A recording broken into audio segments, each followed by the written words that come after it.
शिक्षक मतदारसंघात शेवटच्या क्षणी ट्विस्ट पाहायला मिळाला। भाजपचे राजेंद्र विखे पाटील यांनी अखेरच्या क्षणी माघार घेतली। आपला अधिकृत प्रतिनिधी पाठवून त्यांनी माघार घेतली। धनराज विस्पुते यांची ही माघार आता असणार आहे। महायुतीत आता केवळ विवेक कोल्हे, अजित पवार गटाचे ॲडव्होकेट महेंद्र भावसार आणि किशोर दराडे मैदानात आहेत। महायुतीत आता 2 उमेदवारांचं आव्हान आहे, त्यामुळे शिंदे गटाची कोंडी झाली। सविस्तर माहिती घेऊयात आमचे प्रतिनिधी योगेश खरे यांच्याकडून। योगेश, काय सविस्तर माहिती? नाशिक शिक्षक मतदारसंघामध्ये प्राधिकृत उमेदवार पाठवून 2 जणांनी माघार घेतलेली आहे। स्वतः उमेदवार या ठिकाणी उपस्थित झाले नाही।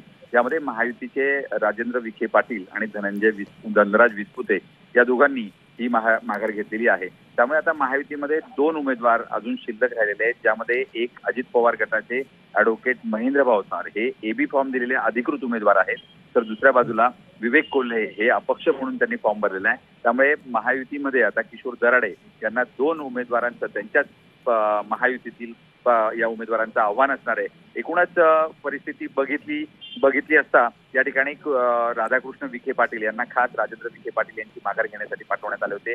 2 तासापासून त्यांची खलबतं सुरू होती। अखेर दोघांमधल्या प्रदीर्घ संभाषणानंतर चर्चेनंतर राजेंद्र विखे यांनी प्राधिकृत उमेदवाराला आपल्या माघारीचं सही दिल्याने प्राधिकृत उमेदवार या ठिकाणी दाखल झाल्याने प्राधिकृत उमेदवाराने ही माघार घेतली आहे। राजेंद्र विखे स्वतः उपस्थित झाले नाही, त्यामुळे नाराजी त्यांच्यामध्ये आहे असं बोललं जात आहे। त्यामुळे एकूणच याचा फटका महायुतीला बसू शकतो। नक्कीच।